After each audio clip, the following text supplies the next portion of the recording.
A step towards a brighter future. That's Donald Trump's assessment of his summit with Vladimir Putin in Helsinki. But he faces strong criticism over his stance on election meddling. What will be this summit's legacy? And is there a new world order being formed? This is Inside Story.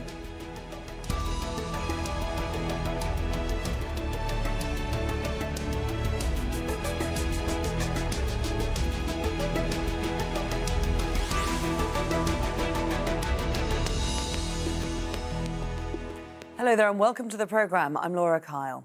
Direct, open and deeply productive dialogue. That's how US President Donald Trump described his controversial summit with the Russian leader Vladimir Putin. The two men said they touched on a wide range of international and regional issues during their private meeting in Helsinki on Monday. But one particular topic has overshadowed the talks: Russia's meddling in the 2016 US presidential election, which has been confirmed by the US intelligence community and Congress. We'll begin our discussion in just a moment, but first, here's our diplomatic editor, James Bays, in Helsinki. Face to face ahead of a solo meeting, a meeting that lasted over 2.5 hours. But if you were hoping they would solve any of the world's problems, you'll be sorely disappointed. Instead, when they spoke to reporters, their comments were dominated by their views on the most toxic political issue in the US, an issue that just got more controversial as they seemed mainly to agree on it. During today's meeting, I addressed directly with President Putin the issue of Russian interference in our elections. I felt this was a message best delivered in person. Spent a great deal of time talking about it, and President Putin may very well want to address it, and very strongly, because he feels very strongly about it, and he has an interesting idea. Putin then explained that idea. He could get Russian authorities to interview the 12 hackers, even though the allegation is they were working on behalf of those same authorities. Or, he said, they could set up a joint US-Russian investigation team with one condition. This kind of effort should be a mutual one. Then we would expect that the Americans would reciprocate and they would question officials, including the officers of law enforcement and intelligence services of the United States, whom we believe who have something to do with illegal actions on the territory of Russia. Trump called that an incredible offer. He was then asked a straight question. Every U.S. intelligence agency has concluded that Russia did. My first question for you, sir, is who do you believe? Remarkably, he answered by switching to a completely different subject, which is not part of the investigation: Hillary Clinton's emails. What happened to Hillary Clinton's emails? 33,000 emails, gone, just gone. I think in Russia they wouldn't be gone so easily. 22 months after the election, he still seems determined to reaffirm the legitimacy of his win. I beat Hillary Clinton easily. The Electoral College is much more advantageous for Democrats, as you know, than it is to Republicans. We won the Electoral College by a lot. One last question was simple, yet important. President Putin, did you want President Trump to win the election? Yes, I did, because he talked about bringing the US-Russia relationship back to normal. I've lost count of the number of times over the last 18 months that I've described comments by President Trump as extraordinary. But this, what was supposed to be a summit between the two most powerful leaders in the world, has taken things to a new level. The president may have been trying to robustly make his case about the 2016 election, but there seems little doubt that he's only made matters worse for himself. James Bays, Al Jazeera, Helsinki.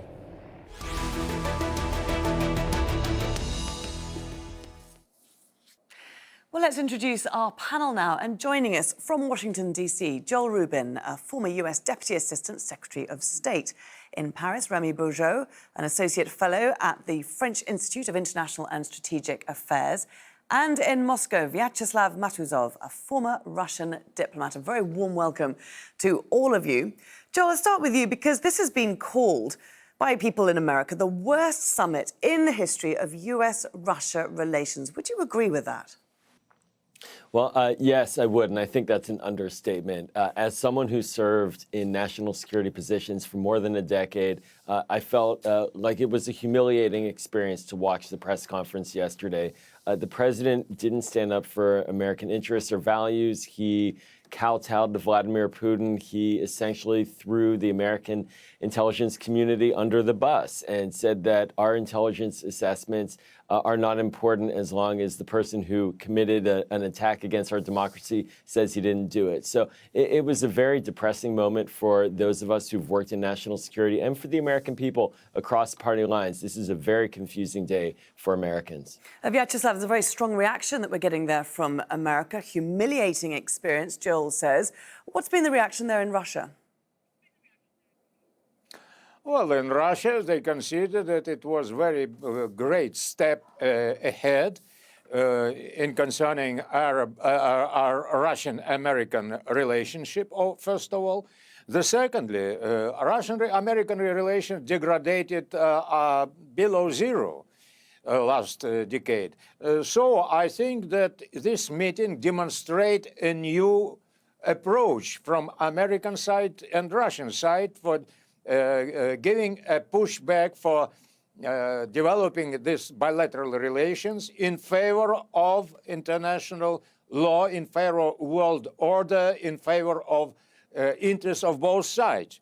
I cannot say that the meeting ended by the win of Putin or winning by Trump, because this achievement is in interest of all humanity.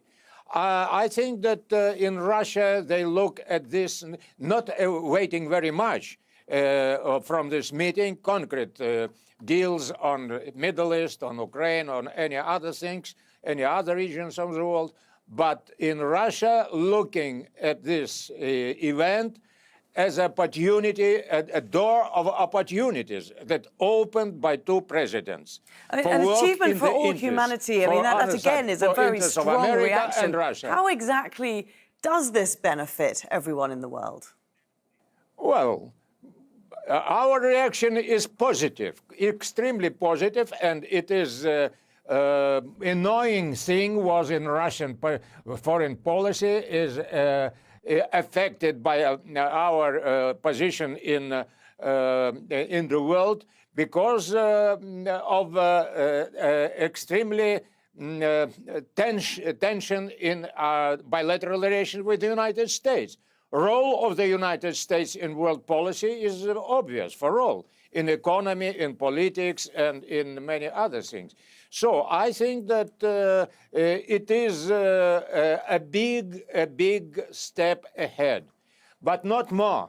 There is no deals, there is no agreements, there is no some concrete results of this meeting, but it's not so important. The main thing. Remi, let me just move on to Remi then. We'll certainly come back to you in a moment. Let me just move on to Remi. On the one hand, we've heard that it's a humiliating experience for the US. On the other hand, a big step ahead and achievement for humanity. What's your take on it? Well, Donald Trump's show of defiance has been seen with some criticism and maybe some irony on the part of some European governments and media commands. But more generally, there's a willingness among European countries, especially in continental Europe, to somehow appease tensions with Russia.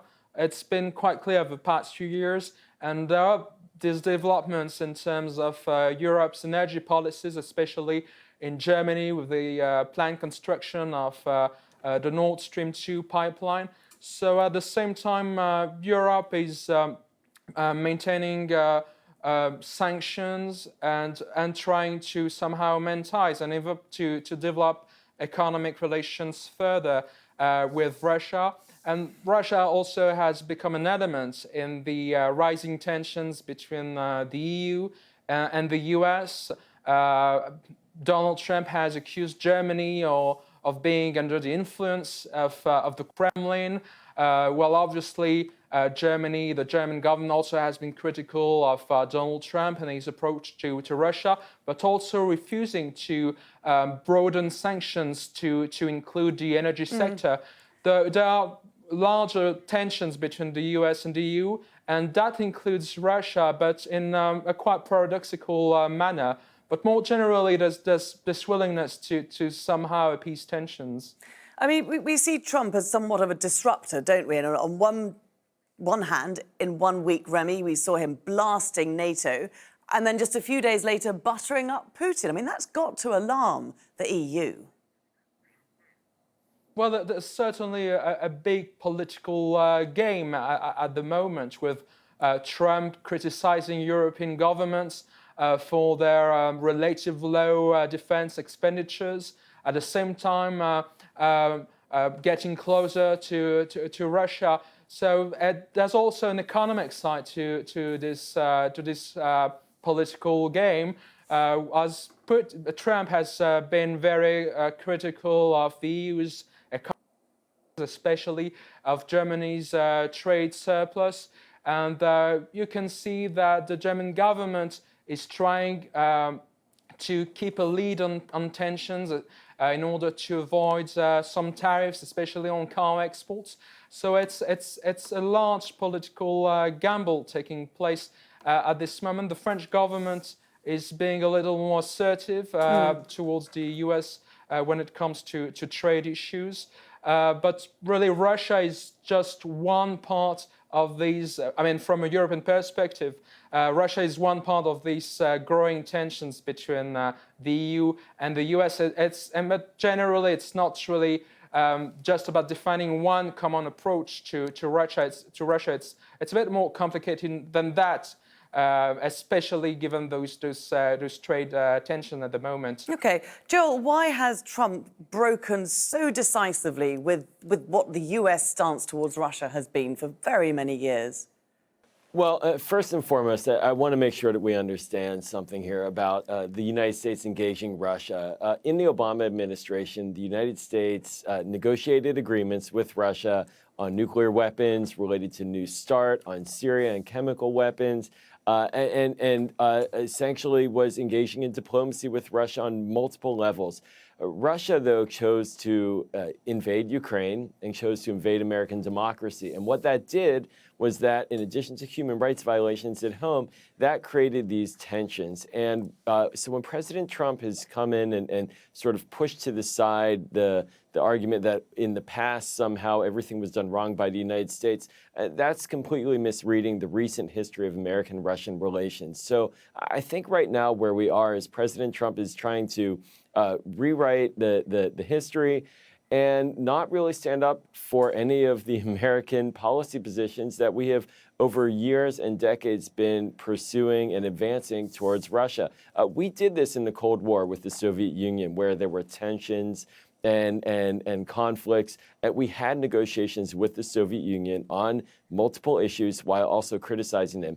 But that's no longer the case, apparently. Apparently, dealing with Russia means only agreeing with Russia, no longer being able to criticize and deal with them. And that's problematic for American national security. Vyacheslav, if you're honest, are you surprised that we didn't see Trump calling out any of Russia's provocative actions? Well, I think that Putin gave absolutely clear view about this interference in American Okay, but let's move away from the interference for a moment. Let's look at Crimea, involvement in Ukraine, bringing down a Russian plane, supporting Assad, many other issues. Russian view is different. Russian view is different. American-European relation, first of all, is not the subject of Russian policy. It is subject of American-European relations, and specific of Donald Trump policy towards Europe, towards NATO, and in many other things, in economic, in military field. So it is not up to Russia to interfere in these relations between America and Europe. No, but my point is, given that Ukraine Russia is very used to hearing this kind of criticism from US presidents, were you surprised not to hear it this time? We have critics to America, to Europe, in their interference in Ukrainian situation, for example, because coup d'etat and throwing a legitimate government, Yanukovych, in Kiev, that was made by John McCain, Victoria Nuland, and many other Western representatives officially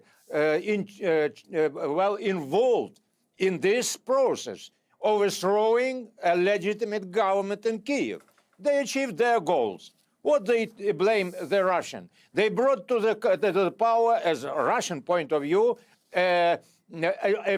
forces connected in the Second World War with Germans that were fighting Russian army during the Second World War. And now they are dominating in Ukrainian policy. People in Crimea refuse to acknowledge these changes. Okay. This is enforced we're not. changes. Okay, And, I'm going to try and bring us back from getting too involved in the ins and outs of what happened in Crimea and Ukraine, because that is a whole subject that deserves a whole inside story to be devoted to it. It's going to bring us back to reaction that we've been seeing to this particular summit, and President Trump has come under fire for defending Russia over accusations of election interference. Now, politicians from both sides of the political divide have expressed their outrage. What the president did, side with our #1 enemy, who is attacking the United States daily in a variety of ways, and belittling, kneecapping our allies, is just appalling and demands some kind of explanation. And Republican Senator John McCain called Trump's news conference with Vladimir Putin disgraceful. In a statement, he said the damage inflicted by President Trump's naivety, egotism, false equivalence and sympathy for autocrats is difficult to calculate. And we had the Director of National Intelligence, Dan Coats, publicly breaking with Donald Trump and saying Russia interfered in the US election. This is what he had to say.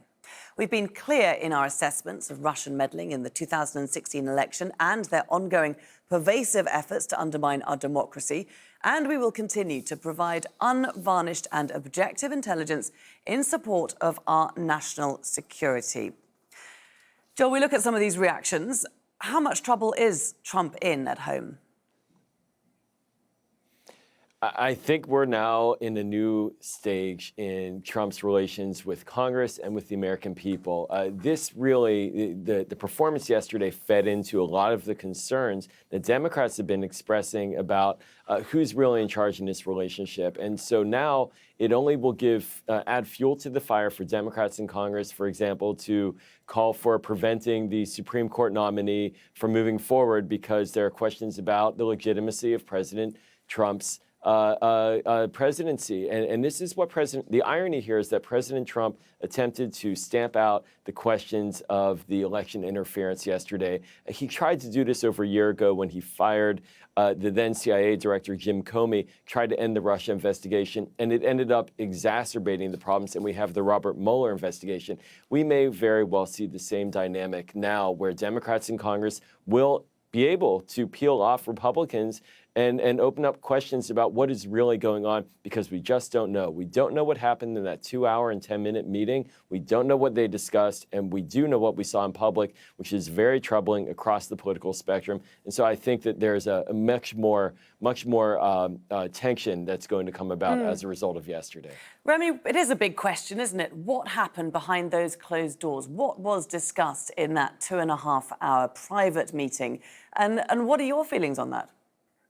Well, lots of issues were discussed, obviously, on geopolitical matters in particular, some economic ones. Some of those issues were obviously mentioned during this surprising press conference. Others will remain more discreet.